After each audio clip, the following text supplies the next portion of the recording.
Mini अक्सर अपनी दादी को देखकर हैरान रहती। उसे लगता कि इस उम्र में दादी को कोई काम नहीं करने देता और इसलिए दादी खाली बैठी रहती है।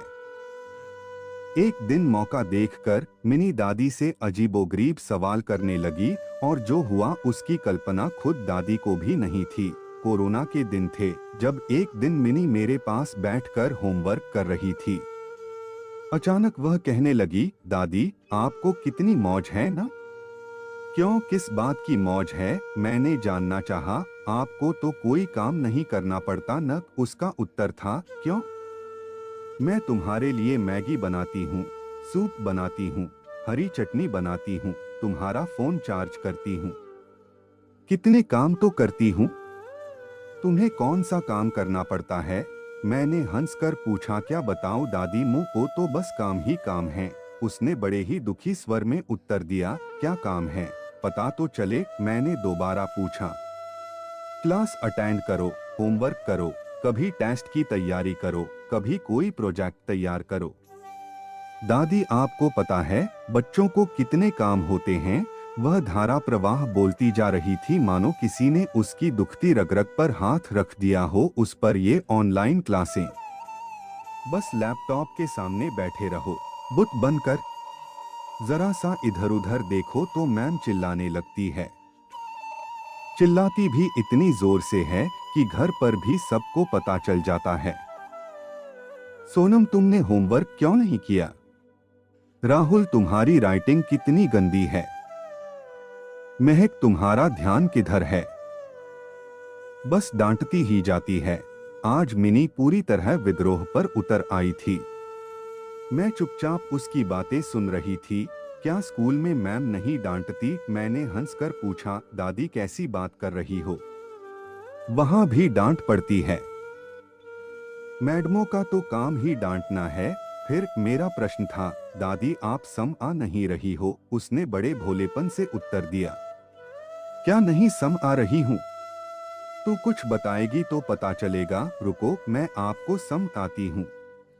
स्कूल में भी मैम डांटती हैं, पर हम लोगों को बुरा नहीं लगता है, क्योंकि डांट तो सबको पड़ती है, इसलिए क्लास में सब बराबर होते हैं। कभी कभी तो पनिशमेंट भी मिलता है, पर किसी को पता तो नहीं चलता। यहाँ तो अपने ही फ्रेंड्स के पेरेंट्स तक को पता चल जाता है। सबके सामने इंसल्ट हो जाती है न? वह गंभीरता पूर्वक बोली। हाँ, बात तो तेरी ठीक है। हमें स्कूल में मैम से डांट पड़ी है, घर पर तो किसी को पता नहीं चलना चाहिए। मैंने मन ही मन मुस्कुराते हुए उसकी बात का समर्थन किया। समर्थन पाकर वह बहुत खुश हुई। शायद बचपन से ही हमारे मन में यह भावना घर कर जाती है कि हमारी गलतियों का किसी को पता नहीं चलना चाहिए। अब वह पूरी तरह अपनी रौ में आ चुकी थी। मुंह को अपना राजदान बनाते हुए बोली, जैसे कोई बहुत ही रहस्य की बात बता रही हो। दादी, मैं आपको एक बहुत ही मजेदार बात बताऊं। आप किसी को बताएंगी तो नहीं? उसने पूछा। वह आश्वस्त होना चाहती थी। नहीं, मैं किसी को नहीं बताऊंगी।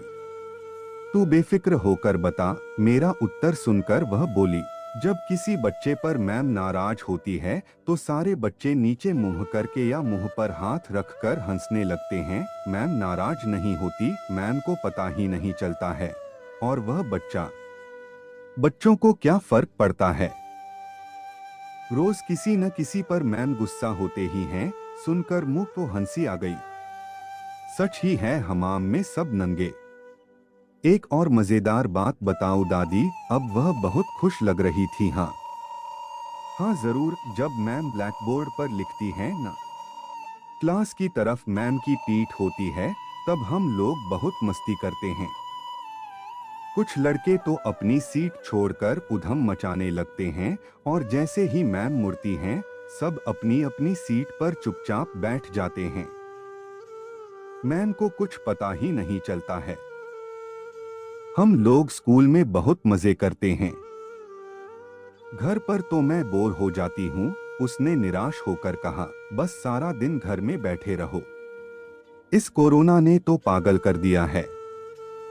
उस पर सुबह सुबह जब अच्छी नींद आती है तो मम्मा जबरदस्ती उठा देती है।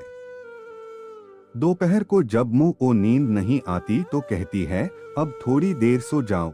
उसने बात आगे बढ़ाते हुए कहा, पहले भी तो ऐसे ही होता था। मैंने कहा, दादी आप सम आ नहीं रही हो, पहले मैं स्कूल जाती थी इसलिए थक जाती थी, अब दिन में सो जाती हूँ तो रात को नींद नहीं आती है। पर सुबह सुबह तो उठना पड़ता है ना। और ये पापा बार बार कहते रहते हैं कि बुक रीडिंग कर लो, सम्स कर लो। मुझ को परेशान करके रख दिया है सबने, उसने दुखी होकर कहा। फिर कुछ देर सोचने के बाद मुंह को पूछने लगी, दादी मैं कब बड़ी होंगी? मिनी का प्रश्न सुनकर मैं हैरत से उसकी ओर देखने लगी। मन सोच में डूब गया। अक्सर बचपन में हम जल्दी जल्दी बड़े होना चाहते हैं, पर बड़े होने पर दुनियादारी में फंसकर हमारी बचपन की निश्चिंतता, निश्चलता, भोलापन पता नहीं कहाँ गायब हो जाता है। आयु बढ़ने के साथ ही जिम्मेदारियों के बोझ तले दबते ही चले जाते हैं। धीरे धीरे जिम्मेदारियों का निर्वाह करते हुए हम स्वयं शारीरिक, मानसिक एवं भावात्मक रूप से कमजोर हो जाते हैं। दूसरों का बोझ उठाते उठाते हम स्वयं सब पर बोझ बन जाते हैं। फिर याद आती हैं उस उम्र की बातें जो लौट कर कभी नहीं आती है। पर मिनी को क्या पता है कि उम्र के इस पड़ाव तक पहुंचने के लिए कितना संघर्ष करना पड़ता है। वह तो बस जल्दी से जल्दी इस उम्र में पहुंचना चाहती है। आपका समय निकलकर हमारे साथ था, इसके लिए आपका धन्यवाद। अगली बार फिर से मिलते हैं नए और रोचक वीडियो के साथ। चैनल को सब्सक्राइब करना न भूलें। धन्यवाद और शुभकामनाएं।